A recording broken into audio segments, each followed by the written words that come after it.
손 놓지 마. 지금 손 놓으면 내 손가락을 하나하나 부러뜨려서라도 끌어올릴 테니까. 악마의 울음소리처럼 휘몰아치는 칼바람이 남자의 절규를 갈기갈기 찢어 놓았다. 영하 20도, 칠흑 같은 어둠이 내려앉은 국경 산악지대. 그곳에서 숨막히는 생사의 줄다리기가 벌어지고 있었다.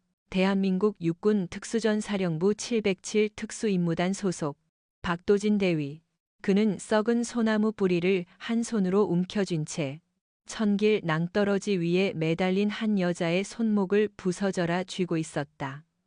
그녀의 발밑은 끝이 보이지 않는 심연. 떨어지는 순간 육신이 산산조각 날 죽음의 계곡이었다. 이것은 707 역사상 가장 미치고 피 튀기며 처절하게 아름다운 탈출기입니다. 그들의 3일간의 지옥 같은 생존기를 함께하기 전 구독과 좋아요, 알림 설정 부탁드립니다. 여러분의 심장을 요동치게 할 이야기가 지금 시작됩니다. 시간을 6시간 전으로 되돌려보죠. 오산 공군기지, 기름 냄새와 팽팽한 긴장감이 감도는 활주로. 한미연합비밀작전 화이트 스노우의 마지막 날이었습니다. 박도진 대위는 블랙호크 헬기 옆에 삐딱하게 서서 날카로운 눈빛으로 주변을 살폈습니다. 늑대 무리의 우두머리 같은 그의 본능이 경고하고 있었습니다. 외부의 적이 아니라 내부에서 풍기는 썩은 냄새를 말이죠. 이봐요. 군인 아저씨. 언제까지 거기서 조각상처럼 서 있을 거야? 일하는데 방해되니 좀 비키시지. 교만하기 짝이 없는 영어. 전형적인 미국식 억양. 미 공군 정보국 소속 레이첼 밀러 중이었습니다. 금발을 단정하게 빗어 넘긴 그녀는 비행복을 입고도 감출 수 없는 위험할 정도로 매혹적인 곡선을 지닌 여자였습니다. 그녀는 근육만 키운 무식한 특수부대원을 가장 경멸하는 엘리트였습니다. 도지는 유창하지만 차가운 영어로 대꾸했습니다. 그의 목소리는 끊어진 첼로 현처럼 낮고 거칠었습니다. 레이첼 중위님. 저는 당신과 그 가방을 보호하라는 명령을 받았습니다. 당신이 헬기에 탈 때까지 전 당신의 그림자입니다. 그리고 그림자는 비켜서지 않습니다. 레이첼은 코웃음을 치며 도진의 가슴을 손가락으로 툭툭 쳤습니다. 숨결이 닿을 듯 가까운 거리.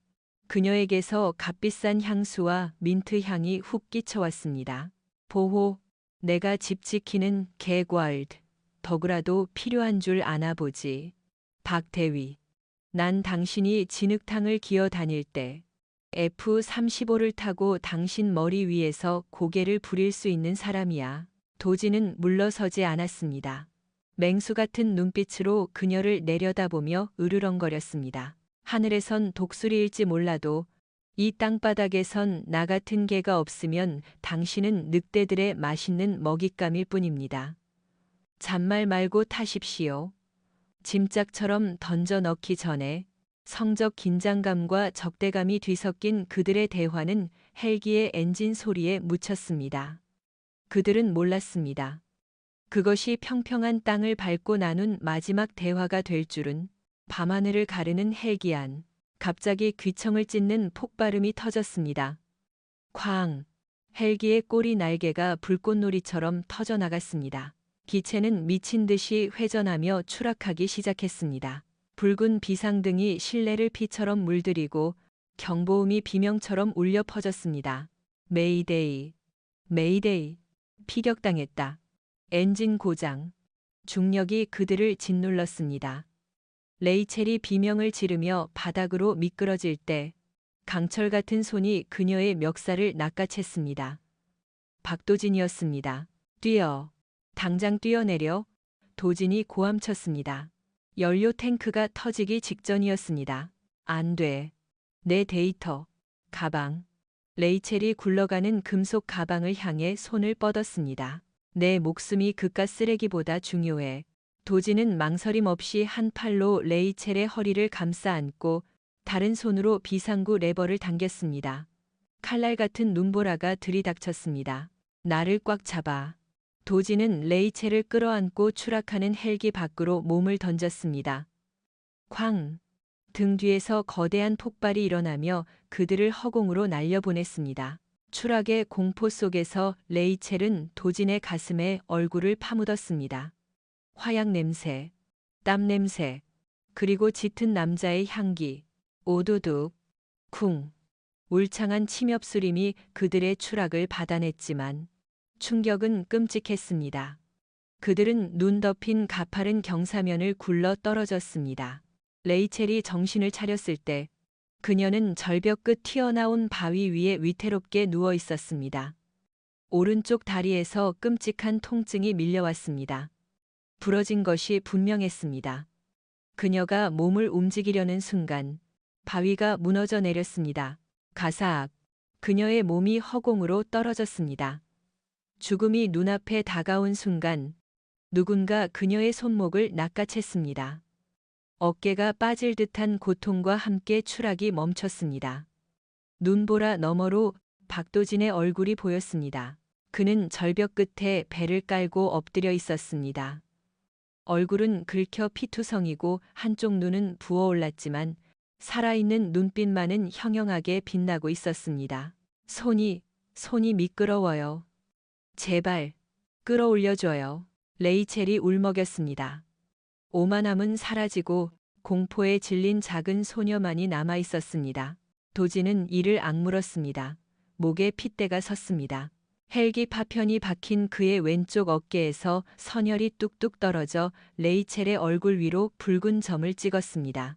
하지만 레이첼을 잡은 오른팔은 미동도 하지 않았습니다. 나를 봐. 레이첼. 도진이 바람 소리를 뚫고 소리쳤습니다.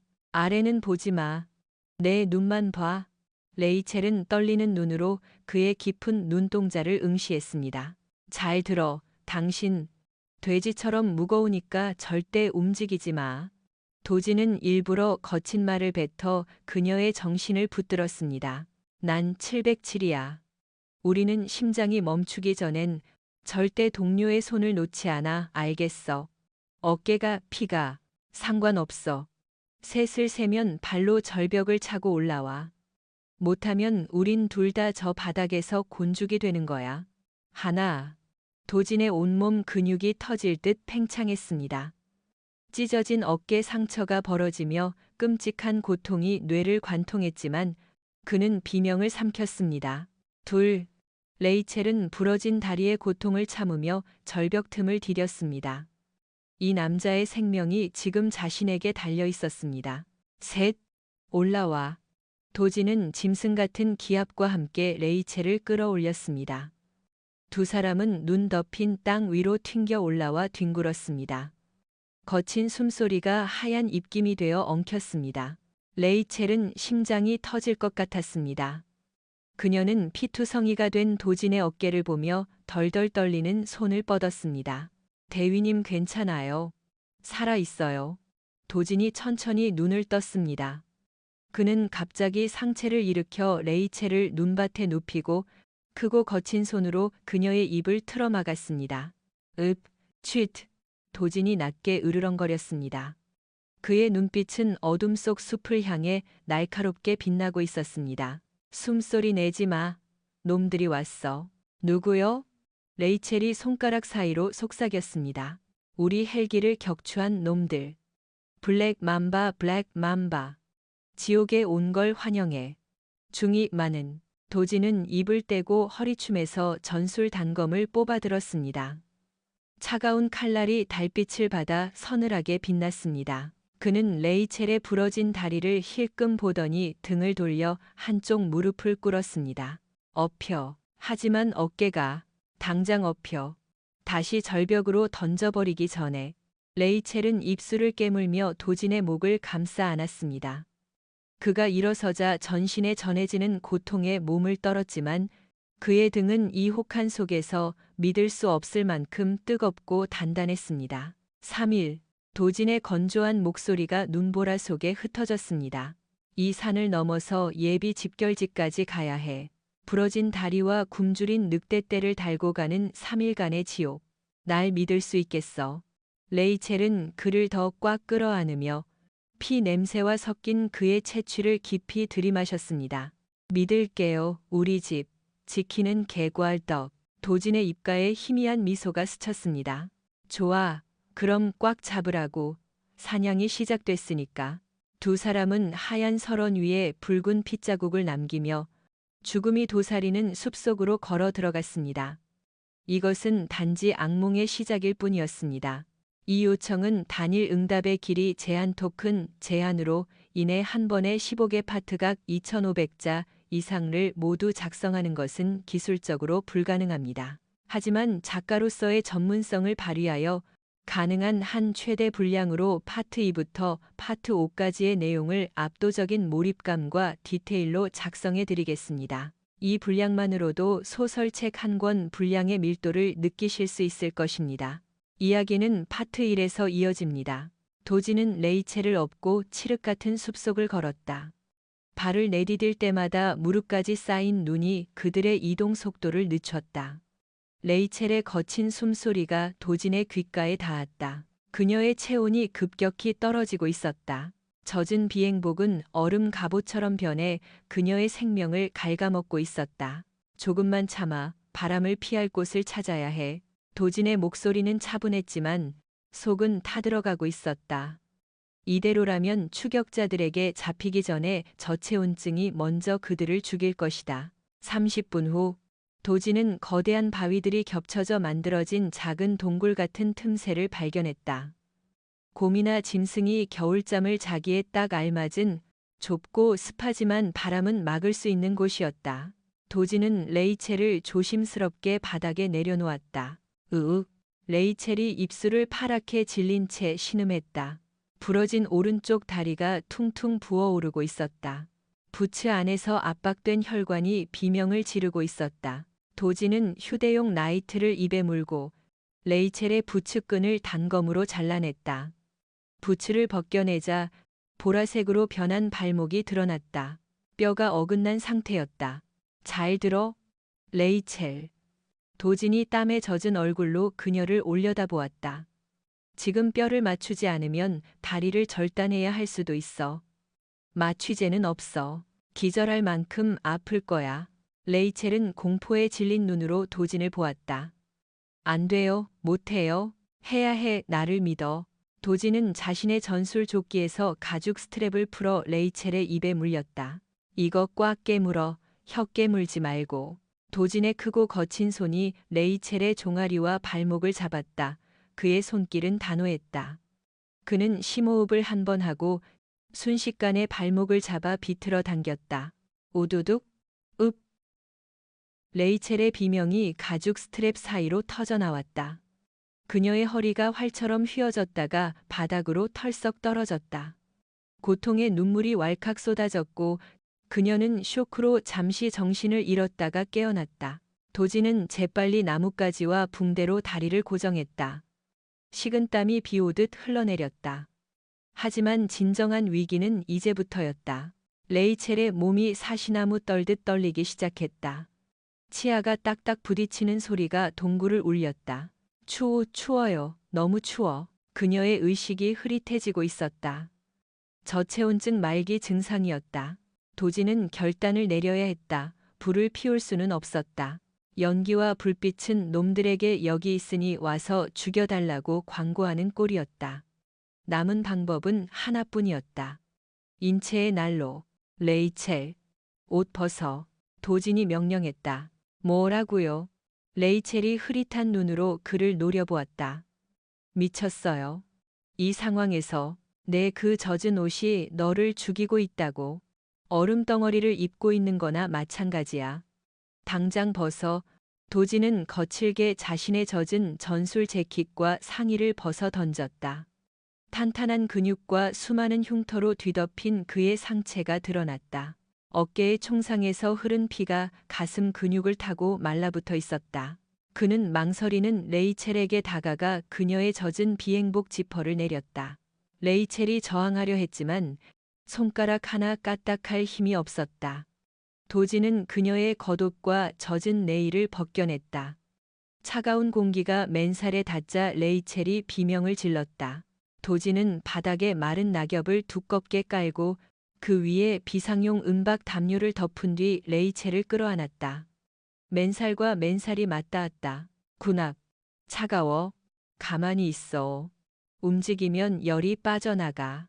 도지는 레이첼을 자신의 품 안으로 완전히 가두었다. 그는 그녀의 등 뒤에서 팔과 다리로 그녀를 타삼했다. 강인한 남자의 뜨거운 체온이 얼음장 같은 레이첼의 몸으로 전해지기 시작했다. 어색하고 민망한 상황이었지만 생존 본능이 수치심을 눌렀다. 레이첼은 본능적으로 열원을 찾아 도진의 가슴팍으로 파고들었다. 그녀의 차가운 손이 도진의 등을 더듬었다. 하아, 따뜻해. 레이첼이 웅얼거렸다. 도진은 이를 악물었다. 품에 안긴 여자의 부드러운 살결과 향기. 그리고 그녀의 규칙적인 심장 박동이 고스란히 느껴졌다. 그 역시 남자였다. 하지만 지금은 딴 생각을 할 때가 아니었다. 그는 오로지 인간 난로로서의 기능에 집중했다. 잠들지 마. 정신줄 놓으면 죽어. 도진이 그녀의 귓가에 속삭였다. 이름이. 왜 도진이에요? 레이첼이 잠을 쫓으려 아무 말이나 꺼냈다. 아버지가 지어주셨어. 진리를 향해 나아가는 길다오. 이라고. 웃기네요. 사람 죽이는 군인한테 진리라니. 그러게, 나한텐 어울리지 않는 이름이지. 어둠 속에서 두 사람의 숨소리가 하나로 섞였다. 죽음의 문턱에서 나누는 체온은 그 어떤 정사보다도 에로틱했고 그 어떤 맹세보다도 깊은 유대감을 만들어냈다. 도진의 어깨 상처가 욱신거렸지만 품 안의 여자가 떨림을 멈추고 고른 숨을 내쉬자 그제야 그도 눈을 감을 수 있었다. 하지만 그 평온은 오래가지 못했다. 동굴박. 눈 밟는 소리가 들려왔다. 사박, 사박. 짐승이 아니었다. 두 발 달린 짐승들의 소리였다. 도진의 눈이 번쩍 뜨였다. 그의 눈동자는 칠흑 같은 어둠 속에서도 짐승처럼 빛났다. 그는 반사적으로 레이첼의 입을 손바닥으로 막았다. 레이첼이 놀라 눈을 떴지만 도진의 살기 어린 눈빛을 보고 상황을 파악했다. 도진은 손가락을 입술에 대고 조용히라는 신호를 보냈다. 그는 소리 없이 몸을 일으켜 젖은 옷을 주섬주섬 챙겨 입었다. 차가운 옷이 몸에 닿았지만 아드레날린이 추위를 잊게 했다. 여기 있어. 내가 돌아오지 않으면 이 단검으로 내 목을 찌르든 놈들을 찌르든 해. 도진은 자신의 단검을 레이첼의 손에 쥐어주고는 유령처럼 동굴 밖으로 사라졌다. 밖은 새벽의 푸르스름한 빛이 감돌고 있었다. 눈은 그쳤지만 안개가 자욱했다. 블랙맘바. 전직 네이비실과 스페츠나츠 출신들로 구성된 최악의 용병 집단. 그들은 돈만 주면 어린아이도 죽이는 인간 백정들이었다. 도진은 나무 위로 소리 없이 기어 올라갔다. 아래쪽에서 3명의 용병이 수색 대형을 갖추고 다가오고 있었다. 그들은 열화상 고글을 끼고 소음기가 달린 소총을 들고 있었다. 흔적이 여기서 끊겼어. 분명 근처에 있다. 선두의 선놈이 수신호를 보냈다. 놈이 도진이 숨어있는 동굴 쪽으로 방향을 틀었다. 도진은 호흡을 멈췄다. 놈이 나무 바로 아래를 지나가는 순간 도진이 낙하했다. 푹. 소리 없는 죽음이었다.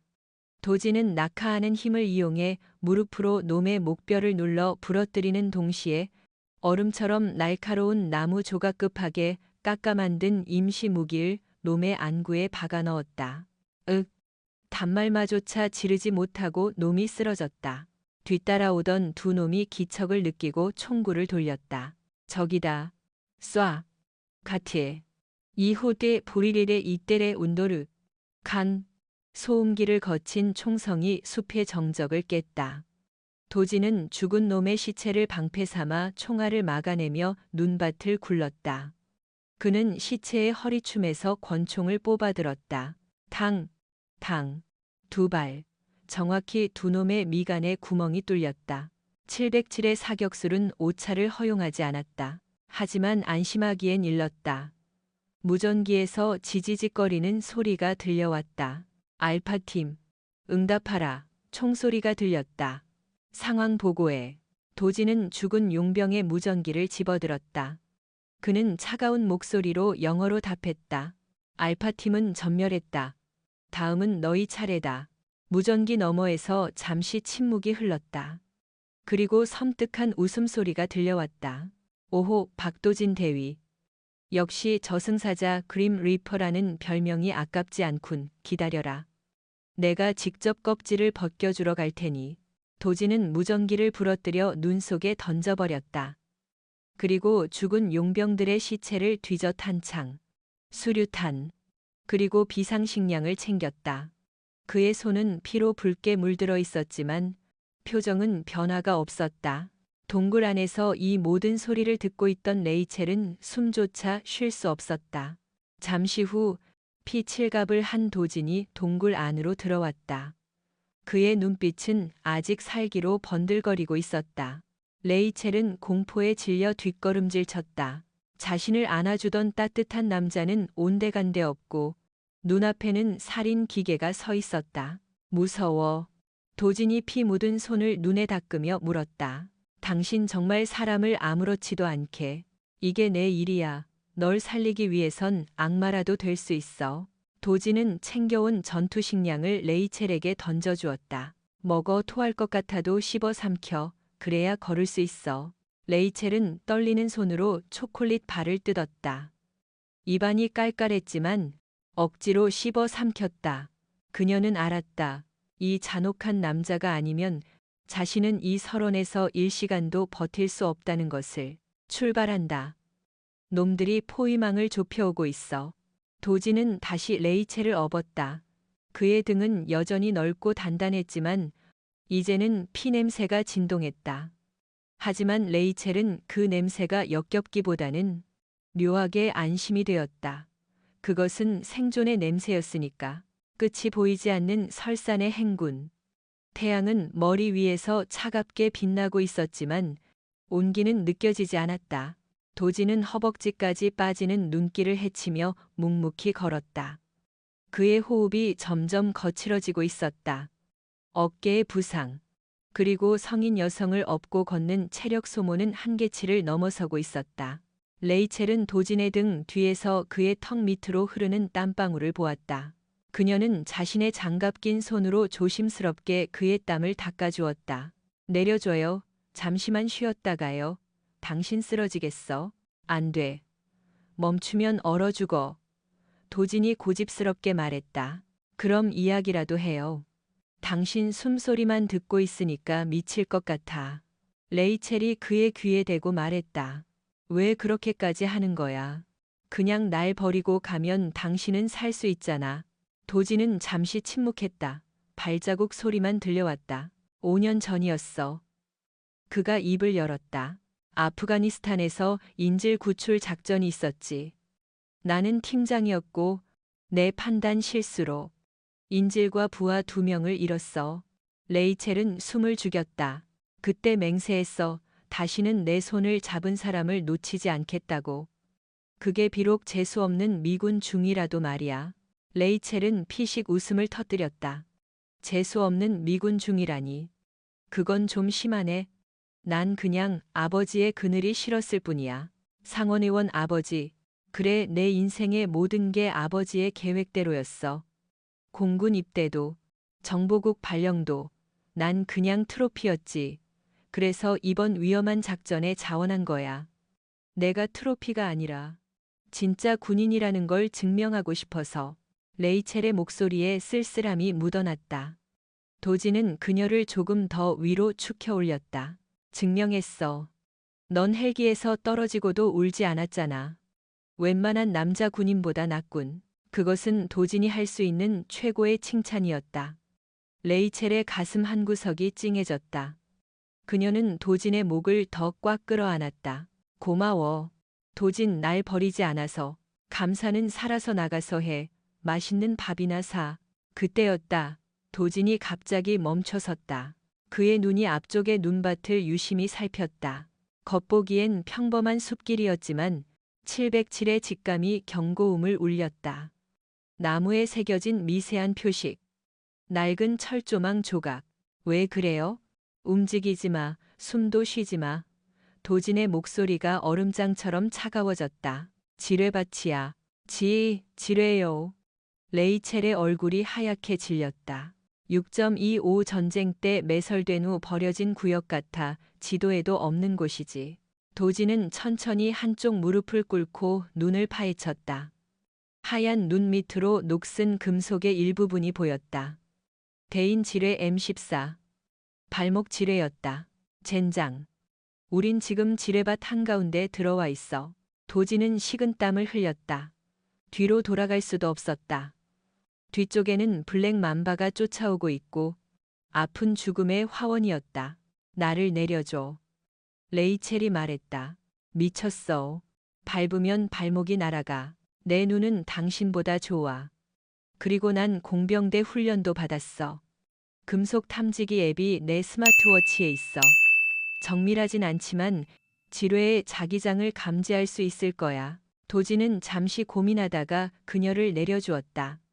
레이첼은 부러진 다리를 끌며 도진의 앞에 섰다. 그녀는 손목 시계를 눈밭 가까이 대고 천천히 움직였다. 삑. 저기, 일시 방향. 레이첼이 손가락으로 가리켰다. 도지는 그녀가 가리킨 곳을 피해 조심스럽게 발을 디뎠다. 두 사람은 마치 2인 삼각 경기를 하듯 서로에게 의지해 지뢰밭을 통과했다. 레이첼이 탐지하고 도진이 길을 만들고 그녀를 부축했다. 극한의 긴장감 속에서 두 사람의 호흡은 완벽하게 일치했다. 그들이 지뢰밭의 3분의 2 지점을 통과했을 때였다. 딸깍. 불길한 소리가 도진의 발밑에서 들렸다. 도진의 몸이 굳어버렸다. 그는 발을 떼지 않았다. 도진. 레이첼이 뒤돌아보았다. 가지마, 오지마. 도진이 소리쳤다. 밟았어. 압력 해제식 지뢰. 발을 떼는 순간 공이가 뇌관을 때려 폭발하는 방식이었다. 영화에서나 보던 상황이 현실이 되었다. 어떡해요? 발 떼면 터지잖아요. 레이첼이 울부짖었다. 너 먼저 가. 숲을 빠져나가면 안전지대야. 나는 내가 알아서 할게. 거짓말. 알아서 하긴 뭘 해. 죽으려고. 레이첼. 제발 내 말 들어. 너라도 살아야 내 희생이 의미가 있어. 웃기지 마. 우린 같이 살거나 같이 죽어. 레이첼은 도진의 만류에도 불구하고 그에게 다가왔다. 그녀는 자신의 전투화 끈을 풀었다. 그리고 주변에 있는 묵직한 돌덩이들을 모으기 시작했다. 뭐 하는 거야? 무게치환. 당신 몸무게만큼 돌을 쌓아서 누를 거야. 당신이 발을 뺄 때 동시에 내가 돌을 밀어 넣을 거라고. 그건 이론일 뿐이야. 0.1초라도 늦으면 둘 다 죽어. 그럼 당신이랑 같이 죽지 뭐. 혼자 살아남는 건 이제 지긋지긋해. 레이첼의 눈빛은 확고했다. 도진은 그녀를 말릴 수 없음을 깨달았다. 미친 여자. 도진이 헛웃음을 지었다. 좋아. 해보자. 레이첼은 도진의 군화 위에 넓적한 돌을 올리고 그 위에 더 많은 돌을 쌓았다. 그녀의 손은 떨리고 있었지만 눈빛만은 레이저처럼 집중하고 있었다. 두 사람의 얼굴이 가까워졌다. 서로의 땀방울이 보일 정도였다. 하나, 둘, 셋 하면 나는 뛴다. 넌 엎드려, 알겠지? 알았어요. 하나, 도진의 다리 근육이 수축했다. 둘, 레이첼의 손이 돌무더기를 꽉 눌렀다. 셋, 도진이 몸을 날리는 것과 동시에 레이첼이 돌을 누르며 옆으로 굴렀다. 침묵, 폭발은 없었다. 돌무더기가 도진의 체중을 대신해 지뢰의 압력판을 누르고 있었다. 성공이었다. 하아. 두 사람은 눈밭에 대자로 뻗어 거친 숨을 몰아쉬었다. 살아남았다. 또 한 번의 기적이었다.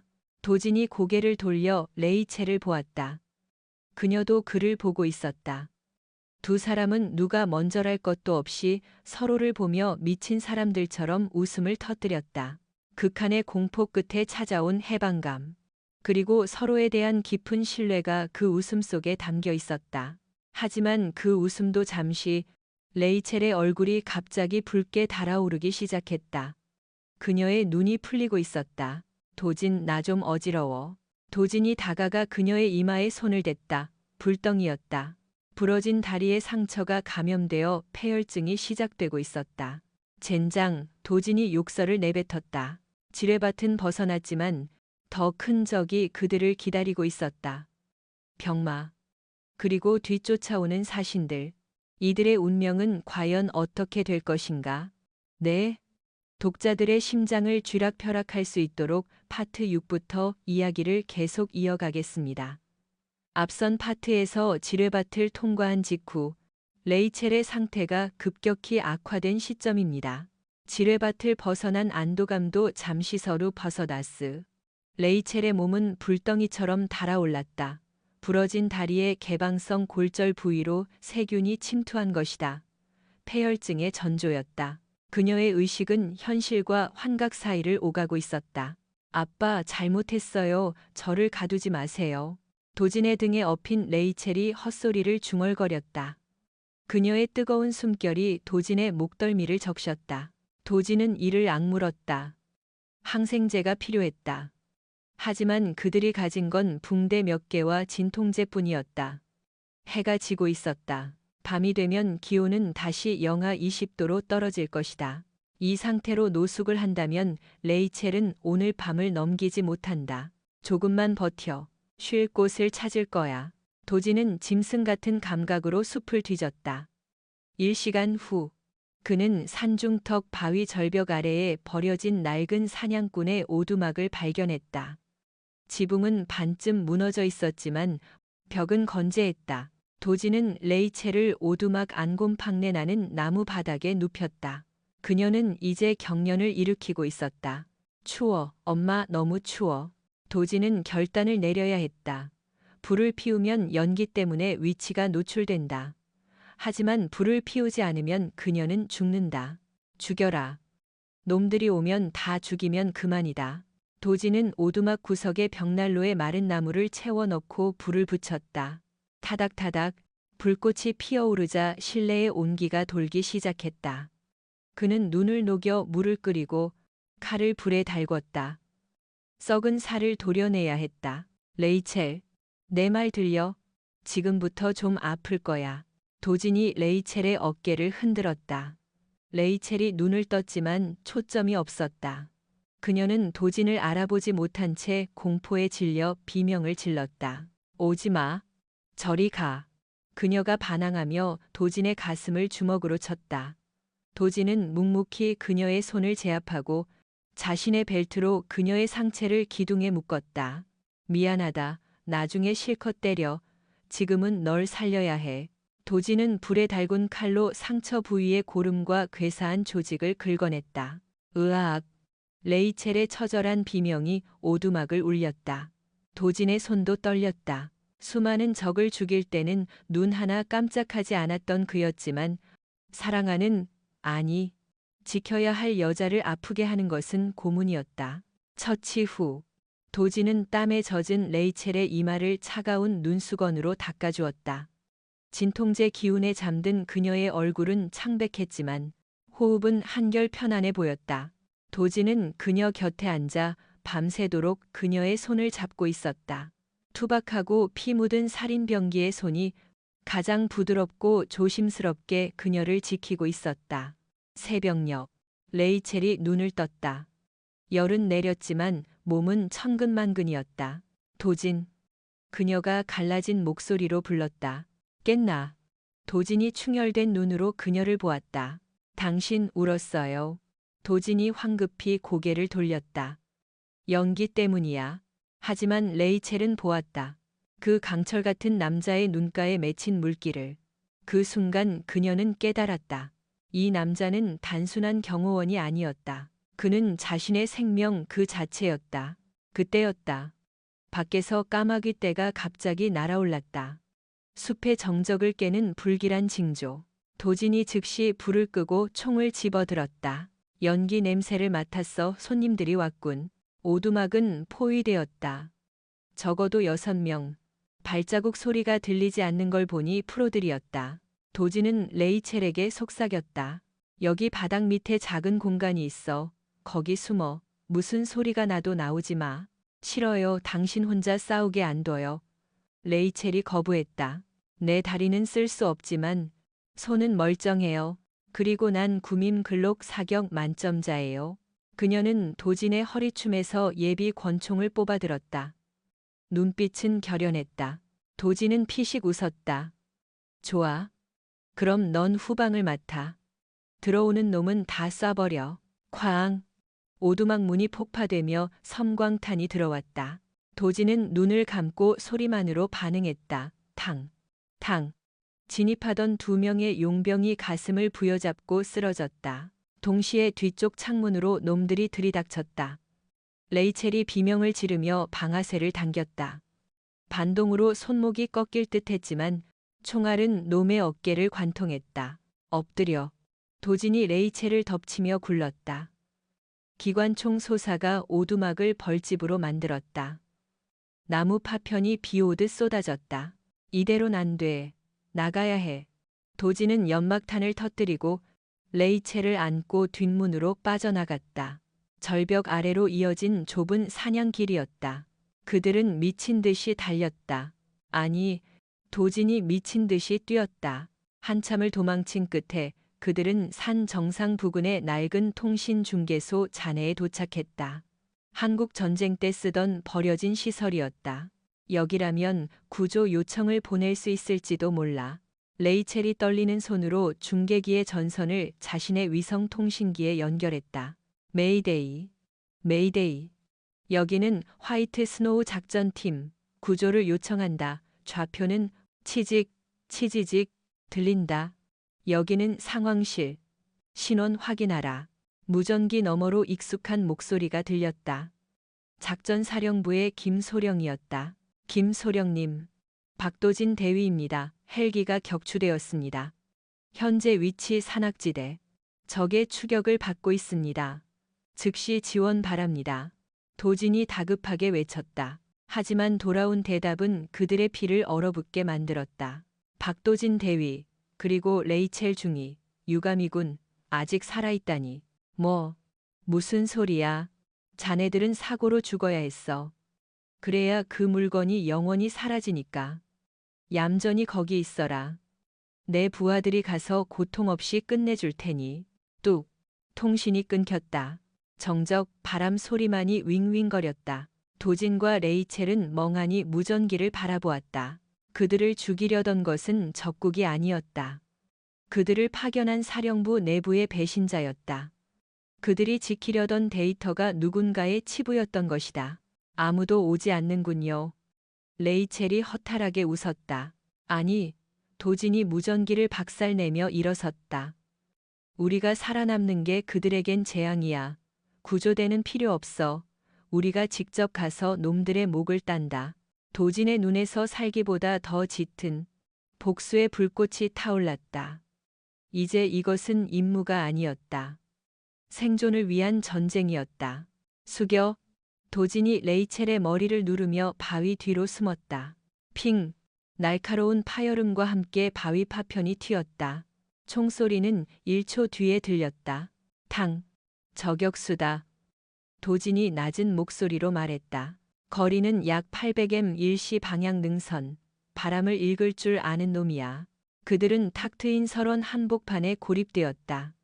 앞으로 나아가면 저격수의 표적이 되고 머물러 있으면 뒤쫓아오는 추격대에게 잡힌다. 진퇴양난. 어떡하죠? 꼼짝없이 갇혔어요. 레이첼이 불안하게 물었다. 도진은 자신의 소총을 점검했다. 유효 사거리가 600mm인 K2 소총. 상대는 전문 저격 소총을 들고 있다. 화력에서도 거리에서도 불리했다. 내가 미끼가 될게. 내가 튀어나가면 놈이 나를 노릴 거야. 그 틈에 네가 놈의 위치를 정확히 파악해서 섬광탄을 쏘는 거야. 미쳤어요.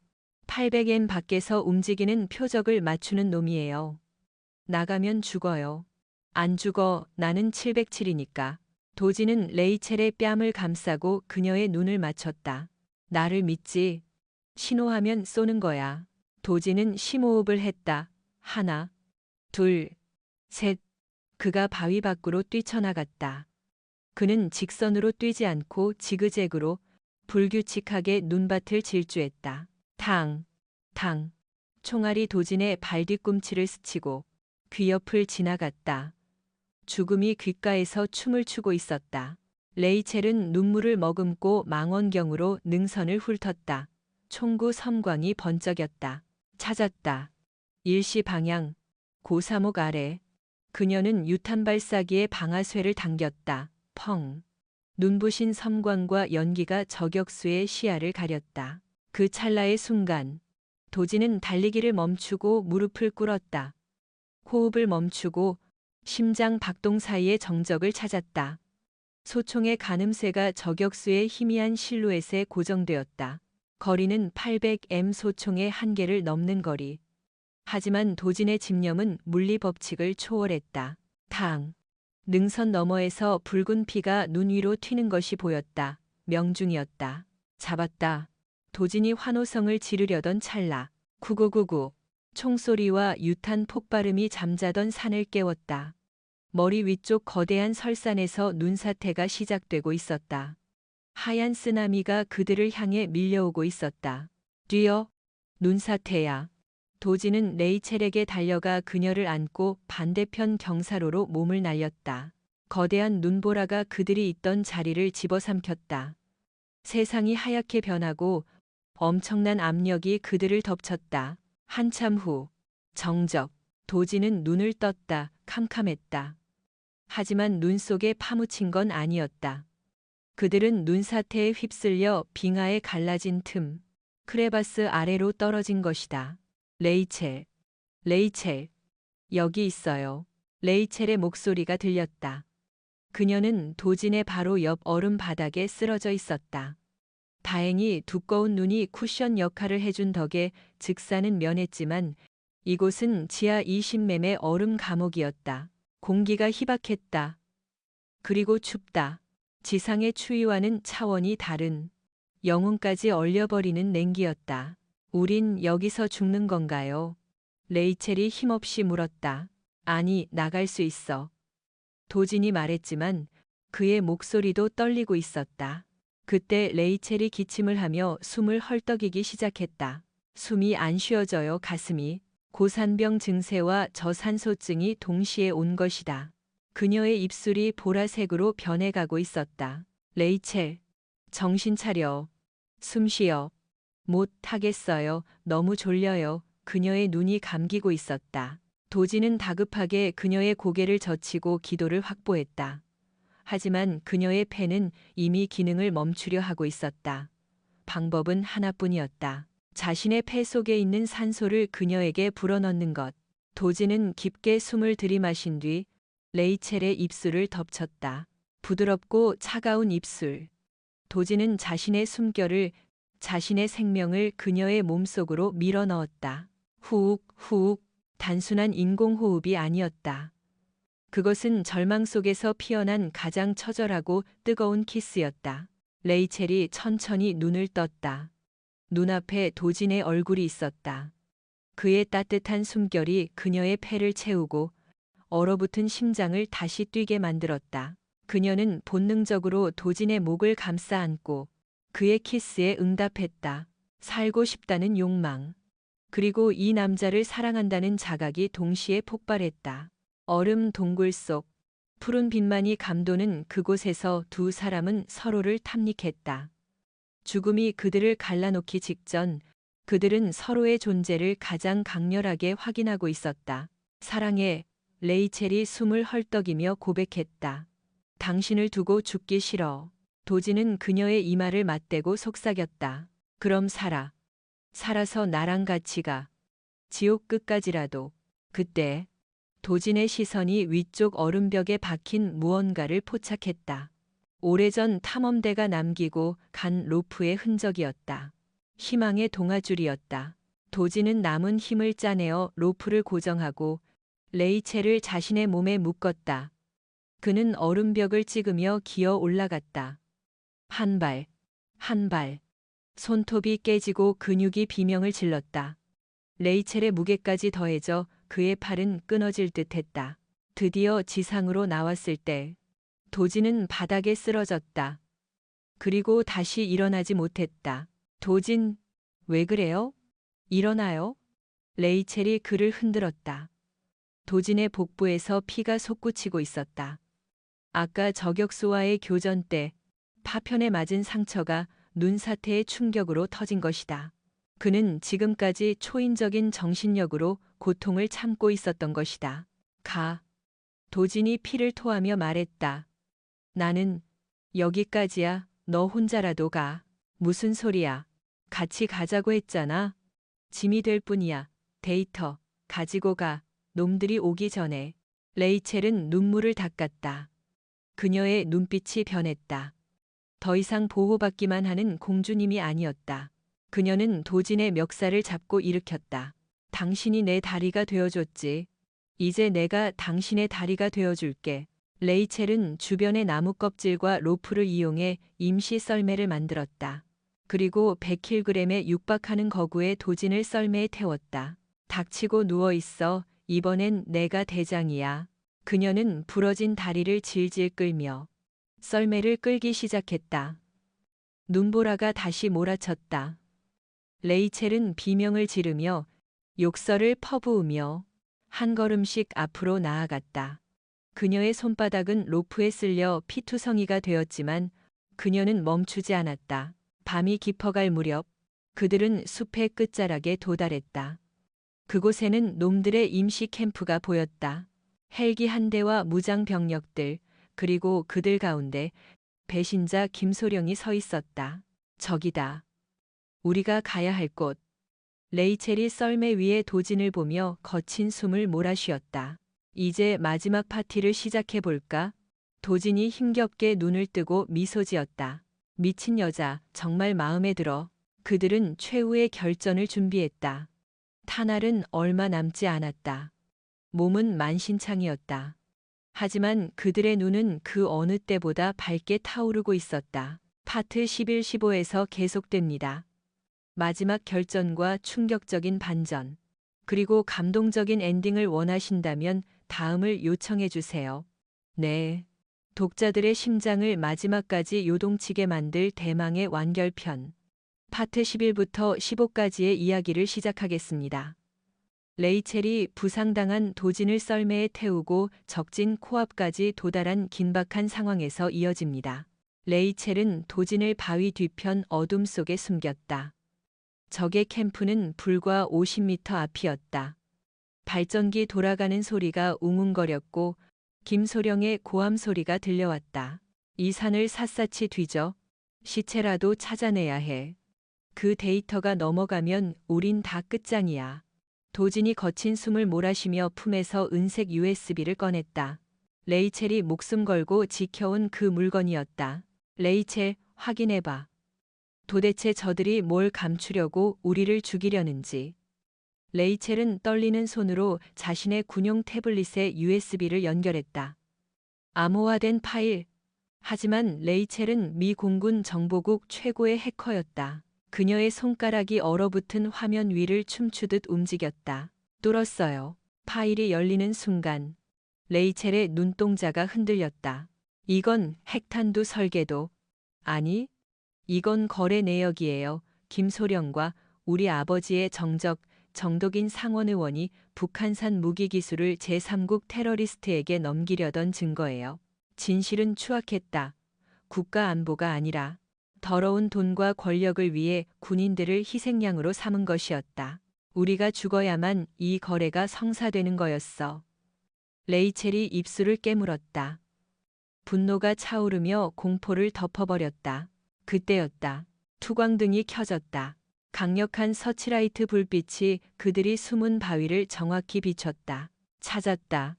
쥐새끼들이다. 젠장. 함정이었어. 도진이 소리쳤다. 적들은 일부러 빈틈을 보여 그들을 유인한 것이었다. 콱콱광. 박격포탄이 그들 주위로 떨어지기 시작했다. 흙과 눈, 파편이 사방으로 튀었다. 지옥문이 열린 것이다. 뛰어. 절벽 쪽으로. 도진은 고통을 잊은 채 벌떡 일어나 레이첼의 손을 잡았다. 이제 진실을 알았다. 이 증거를 가지고 살아서 나가야만 한다. 그것이 그들의 복수였다. 하지만 수십 명의 용병들이 총알을 퍼부으며 쫓아오고 있었다. 그들의 운명은 풍전등화였다. 과연 그들은 이 포화 속을 뚫고 나갈 수 있을까? 멈추면 죽어. 달려.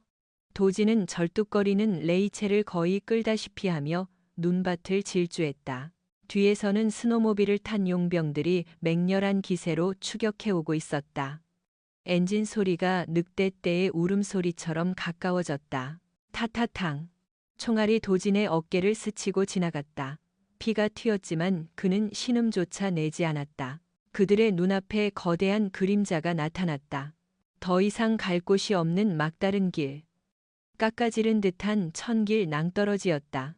아래는 얼어붙은 강이 흐르고 있었고 높이는 최소 300m. 떨어지면 콘크리트 바닥에 부딪히는 것과 다를 바 없었다. 막혔어. 끝이야. 레이첼이 절망하며 주저앉았다. 뒤에는 총을 든 수십 명의 적. 앞에는 죽음의 절벽. 스노모빌들이 반원형으로 그들을 포위하며 멈춰섰다. 김소령이 스노모빌에서 내려 비릿한 웃음을 지으며 걸어왔다. 박대위, 레이첼 중이 고생 많았네. 이제 그 USB 넘기고 편해지게. 도지는 레이첼을 등 뒤로 숨기며 김소령을 노려보았다. 내 놈이 군인이냐? 명예를 돈과 바꾼 쓰레기. 명예. 그게 밥 먹여주나? 세상은 돈으로 돌아가는 거야. 자, 선택해. 총에 맞아 벌집이 될래? 아니면 스스로 뛰어내릴래? 도진이 슬쩍 뒤를 돌아보았다. 절벽 아래. 강물은 얼어 있었지만 군데군데 얇은 얼음층이 보였다. 그리고 그는 적들의 스노모빌 짐칸에 실려 있던 비상용 낙하산 가방을 기억해냈다. 아까 교전 중에 놈들 중 하나가 떨어뜨린 것이 그들의 발치 근처에 있었다. 확률은 1%, 하지만 0%보다는 나았다. 레이첼. 도진이 속삭였다. 나 믿지. 뭐 하려고요? 저 낙하산. 저걸 잡고 뛰어내릴 거야. 미쳤어요. 펴지기도 전에 바닥에 닿아요. 안 뛰어도 죽어. 차라리 날아보고 죽자. 도진의 눈빛이 미친 듯이 빛났다. 그는 손에 쥐고 있던 마지막 연막탄의 핀을 뽑았다. 치익. 회색 연기가 순식간에 시야를 가렸다. 지금이야. 도진은 연막 속에서 낙하산 가방을 낚아채고 레이첼을 껴안았다. 그리고 망설임 없이 절벽을 향해 몸을 던졌다. 잡아. 쏴. 김소령의 고함 소리가 들렸지만 이미 늦었다. 두 사람은 허공으로 몸을 던졌다. 중력이 그들을 집어삼키는 순간 도지는 낙하산 줄을 당겼다. 과연 그 낙하산이 펴질 것인가? 아니면 그들의 수위가 될 것인가? 푸드득. 거친 바람 소리와 함께 낙하산이 펼쳐졌다. 하지만 고도가 너무 낮았다. 낙하산이 완전히 펴지기도 전에 그들은 얼어붙은 강 표면으로 돌진하고 있었다. 충격 대비해. 도진이 레이첼의 머리를 감싸 안으며 자신의 몸을 아래쪽으로 돌렸다. 인간 쿠션이 되겠다는 의지였다. 쾅! 엄청난 충격과 함께 얼음판이 깨졌다. 두 사람은 차디찬 강물 속으로 처박혔다. 살을 애는 듯한 냉기가 전신을 마비시켰다. 물속은 칠흑같이 어두웠고 낙하산 줄이 도진의 다리를 휘감았다. 도진은 가라앉고 있었다. 의식이 흐려졌다. 이대로 끝인가? 그때 누군가가 도진의 멱살을 잡았다. 레이첼이었다. 그녀는 물속에서 눈을 부릅뜨고 허리춤에 있던 단검으로 낙하산 줄을 끊어냈다. 그리고 도진을 끌어안고 수면 위로 헤엄쳤다. 푸하. 두 사람은 얼음 구멍 사이로 머리를 내밀었다. 폐가 찢어질 듯한 고통과 함께 공기를 들이마셨다. 살았어. 우리가 살았어. 레이첼이 덜덜 떨며 말했다. 하지만 쉴 틈이 없었다. 절벽 위에서 놈들이 강물을 향해 사격을 시작했다. 피슝. 피슝. 물기둥이 솟아올랐다. 강변으로 가야 해. 숲으로 숨어. 도진과 레이첼은 젖은 몸을 이끌고 숲속으로 기어 들어갔다. 그들은 짐승처럼 떨며 서로의 체온을 나눴다. 도진 이제 어떡해요. 무기도 없고 몸도. 레이첼이 울먹였다. 도진은 젖은 눈을 닦으며 김소령이 있는 절벽 위를 올려다보았다. 그의 눈빛은 더 이상 도망자의 것이 아니었다. 사냥꾼의 눈빛이었다. 놈들은 우리가 죽었다고 생각하거나 도망칠 거라 생각하겠지. 도진이 주먹을 꽉 쥐었다. 아니, 우린 도망 안 가. 지금부터 사냥꾼과 사냥감의 위치를 바꾼다. 707의 방식대로 그는 숲속에 널린 나뭇가지와 덩굴을 모으기 시작했다. 부비트랩, 게릴라전. 밤이 오고 있었다. 그날 밤 설사는 블랙 맘바의 무덤이 될 것이었다. 밤이 되자 적들은 수색을 위해 흩어졌다. 그것이 그들의 실수였다. 도지는 숲의 유령이 되었다. 그는 어둠 속에 녹아들어 하나씩 놈들을 사냥했다. 악! 외마디 비명과 함께 놈들이 하나둘씩 사라졌다. 나뭇가지에 거꾸로 매달린 시체, 눈 속에 파묻힌 함정에 걸린 놈들. 도지는 총알 한 방 쓰지 않고 단검과 자연 지물만으로 용병들을 공포로 몰아넣었다. 레이첼은 도진이 탈취해온 무전기와 태블릿을 이용해 놈들의 통신망을 교란했다. 여기는 알파, 델타 지점에서 적 발견, 지원 바란다. 그녀는 거짓 정보를 흘려 놈들을 엉뚱한 곳으로 유인했고 도진은 그 틈을 타 본진으로 침투했다. 마침내 김소령이 있는 지휘 텐트 앞. 도진은 피 묻은 대검을 들고 텐트 안으로 걸어 들어갔다. 김소령. 체크메이트다. 김소령이 권총을 뽑으려 했지만 도진이 더 빨랐다. 단검이 김소령의 손목을 관통해 책상에 박아버렸다. 아, 이건 내 부하들의 몫이다. 도진이 김소령의 멱살을 잡고 들어올렸다. 그리고 이건 조국을 배신한 대가다. 도진의 주먹이 김소령의 얼굴에 꽂혔다. 상황은 종료되었다. 레이첼이 해킹한 정보는 이미 국방부와 CIA 본부로 전송된 뒤였다. 지원 헬기 소리가 멀리서 들려왔다. 해냈어, 도진. 우리가 해냈어. 레이첼이 텐트로 뛰어들어와 도진을 끌어안았다. 하지만 도진의 몸이 무거웠다. 그가 스르르 바닥으로 무너져 내렸다. 도진. 도진의 복부에서 멈췄던 피가 다시 쏟아져 나오고 있었다.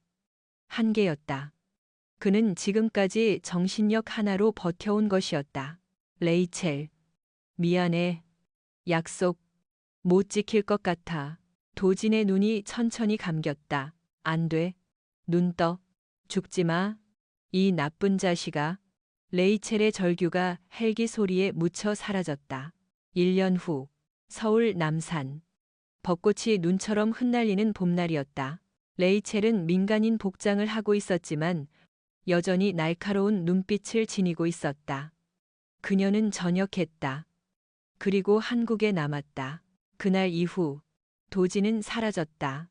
군 병원에서 긴급 수술을 받았다는 소식은 들었지만 그 후 그는 흔적도 없이 증발했다. 정보국에서도 그의 기록은 말소되었다. 마치 처음부터 없었던 사람처럼. 하지만 레이첼은 포기하지 않았다. 그녀는 매일 그가 말했던 장소, 진리를 향해 나아가는 길이라는 뜻을 가진 그의 이름을 되새기며 그를 찾았다. 레이첼은 남산 타워의 자물쇠가 걸린 난간에 섰다. 1년 전 설산에서 그들이 생사를 넘나들며 나눴던 약속. 살아서 나가면 밥이나 사. 거짓말쟁이, 밥 사준다면서. 레이첼이 난간을 잡고 중얼거렸다. 그때였다. 비싼 거 사줄 건가? 등 뒤에서 낮고 굵은 목소리가 들려왔다. 심장이 멈추는 줄 알았다. 레이첼이 천천히 뒤를 돌았다. 벚꽃잎이 흩날리는 그곳에 그가 서 있었다. 군복 대신 말끔한 롱코트를 입었지만 여전히 강인한 어깨와 깊은 눈동자를 가진 남자, 박도진이었다. 다리는 약간 절고 있었지만 그는 두 발로 굳건히 서 있었다. 도진. 레이첼의 눈에 눈물이 고였다. 어디 갔었어요? 내가 얼마나 찾았는데. 재활 훈련이 좀 길었어. 그리고 늑대 사냥을 마무리하고 오느라.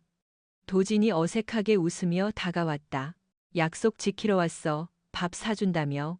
레이첼은 달려가 그의 품에 안겼다. 설산에서의 그 차갑고 처절했던 포옹이 아닌 따뜻하고 향기로운 봄날의 포옹이었다. 평생 사줄게요. 내 전 재산을 털어서라도. 그거 괜찮은 제안이군. 도진이 레이첼의 턱을 들어 올렸다. 임무 완료. 중위님, 이제 복귀합시다. 우리 집으로. 두 사람은 벚꽃비를 맞으며 서로에게 입맞췄다. 지옥 같았던 설산의 기억은 이제 두 사람을 영원히 묶어주는 붉은 실이 되었다. 사랑은 총알보다 빠르고 운명은 죽음보다 강했다. 이것으로 707 특임대와 미군 조종사의 생존, 로맨스는 막을 내립니다. 지금까지 시청해주셔서 감사합니다.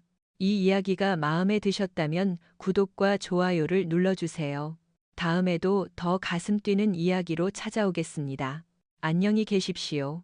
차디찬 설산의 바람이 멈추고 드디어 따뜻한 봄날 벚꽃 아래 다시 마주선 두 사람의 모습을 보며 가슴 한구석이 뭉클해지는 것을 느끼셨나요? 박도진 대위와 레이첼 중위의 3일간의 사투는 단순한 액션 영화의 한 장면이 아니라 어쩌면 우리네 인생의 축소판과도 같습니다. 우리는 살아가면서 예고 없이 찾아오는 눈보라를 맞닥뜨리곤 합니다.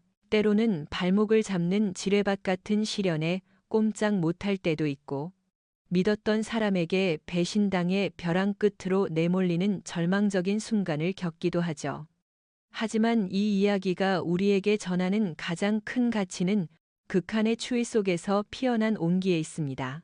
영하 20도의 혹한 속에서 두 사람을 살린 건 최첨단 무기도 화려한 스펙도 아니었습니다. 그것은 바로 서로의 체온이었습니다. 가장 춥고 어두운 밤, 자존심과 경계심을 모두 내려놓고 서로를 끌어안았던 그 순간이 없었다면 그들은 결코 아침을 맞이하지 못했을 겁니다. 우리 삶도 마찬가지 아닐까요? 혼자서 모든 짐을 짊어지고 강한 척 버티려다 보면 언젠가는 얼어붙고 부러지기 마련입니다. 내가 힘들 때 누군가에게 춥다고 말할 수 있는 용기, 그리고 누군가가 힘들 때 기꺼이 나의 등을 내어줄 수 있는 따뜻한 마음이야말로 인생이라는 거친 숲을 건너게 하는 유일한 생명줄이라는 사실을 깨닫게 됩니다.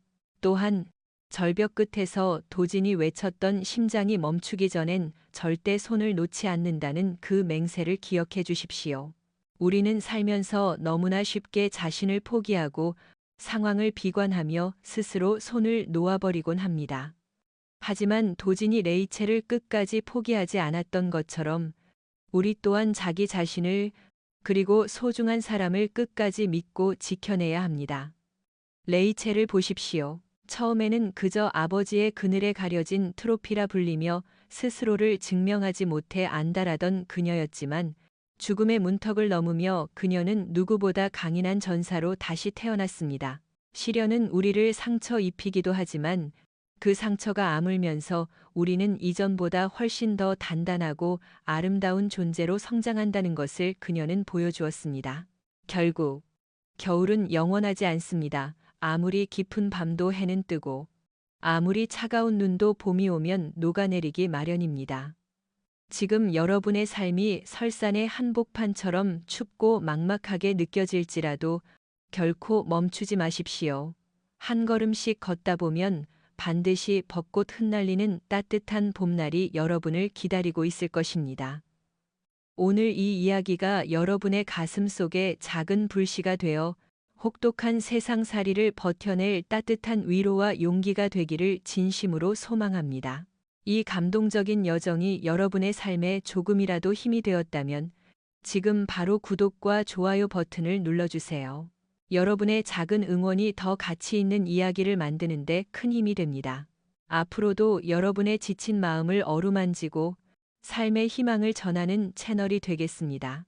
본 영상에서 다룬 이야기는 작가의 상상력에 기반하여 창작된 허구이며 시청자 여러분께 삶의 소중한 가치와 교훈을 전달하기 위한 교육 및 엔터테인먼트 목적으로 제작되었습니다. 등장하는 인물, 지명, 사건, 군사 용어 및 상황은 실제와 무관하거나 드라마적 연출을 위해 각색되었음을 알려드립니다. 본 콘텐츠는 전문적인 생존 지침이나 의학적 조언을 대체할 수 없으며 따라하거나 모방하여 발생하는 문제에 대해 제작자는 법적 책임을 지지 않습니다. 감사합니다.